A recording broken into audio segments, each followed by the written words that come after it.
कानत कानत हमर नयन के नोर सूखे लगे तैयो नहीं एको सुख के फूल फूले लगे तैयो नहीं एको सुख के फूल फूले लगे तैयो नहीं एको सुख के कानत कानत हमर नयन के नोर सूखे लगे तैयो नहीं एको सुख के फूल फूले लगे तैयो नहीं एको सुख के फूल फूले लगे तैयो नहीं एको सुख के।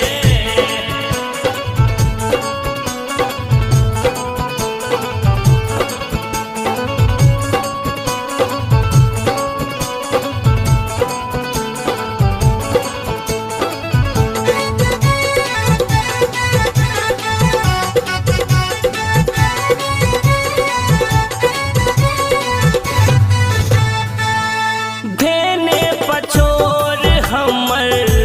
जन्मे सदुख माँ धेने पछोर हमर जन्मे सदुख माँ बदरी समान जिंदगी भेलै ने रुख माँ बनत बनत धैर्य आब मन योग तेलै मैगे तैयो नहीं एको सुख के फूल फूले लई मैगे तैयो नहीं एको सुख के फूल फूले लई मैगे तैयो नहीं एको सुख के।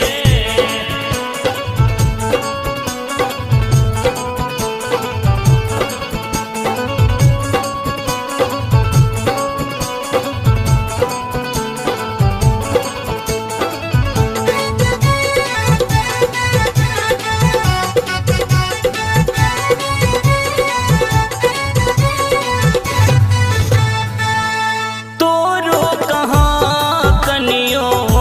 माया बैछो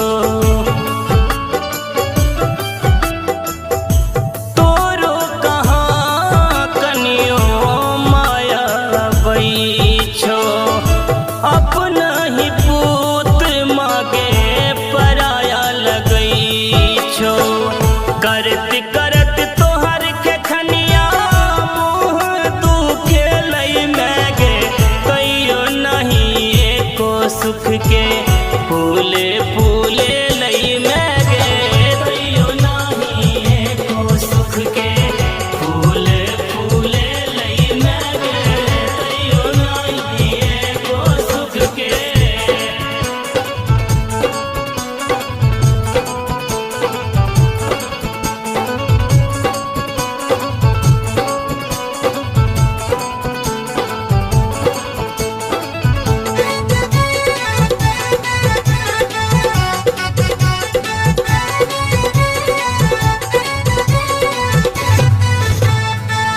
सत बना का किए छोड़ ले नितेश के सत बना का किए छोड़ ले नितेश के ममता सिवा नहीं कुछ चाहे विशेष गे लेसत साझ आबादी चुटकी जर गेलै मैगे तैयो नहीं एको सुख के फूल